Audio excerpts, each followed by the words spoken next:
Mm. Wow. Nakukulangan ako sa sili. Dagdagan natin. Grabe. Ang tamis ng sili sa Baguio, wala, no? Or strawberry. Crispy ulo na may chichabul, lechong kawali, may 5 only rice, 4 na itlog, only sabaw, at may 5 free soft drinks na good for 5 persons. Kung 4 lang kayo, crispy pata ang subukan nyo na naka-only rice at sabaw at may 4 na soft drinks na rin. Nasa sibuyas at sili, hindi ka titipirin. Basta siguraduhin, iyong uubusin.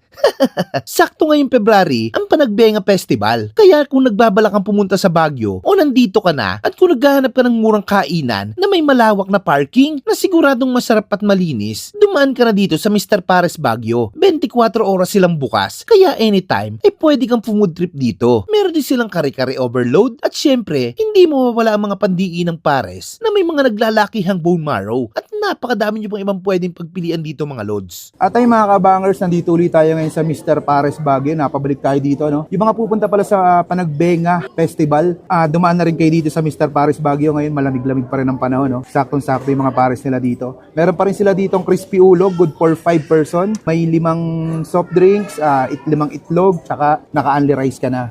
Meron din sila ditong crispy pata. Ito naman yung good for 4 persons. 4 na kanin, 4 na soft drinks. Ayan, tara, banatan natin to. Kain tayo.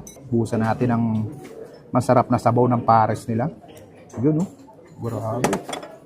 Tikman natin. Kain tayo.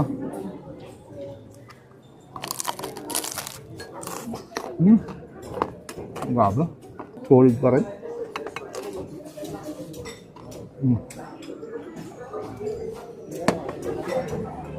Natin. Grabe.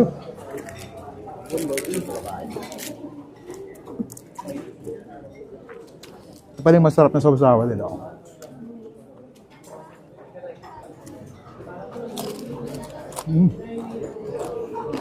Sarap nga na ito. Sarap, di ba? Sarap. Masim-masim na manamis-namis. Saan nakukulangan ako sa sili. Dagdagan natin.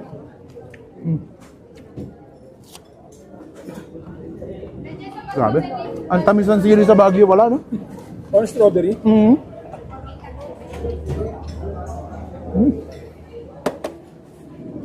Meron ditong chicharong bulaklak.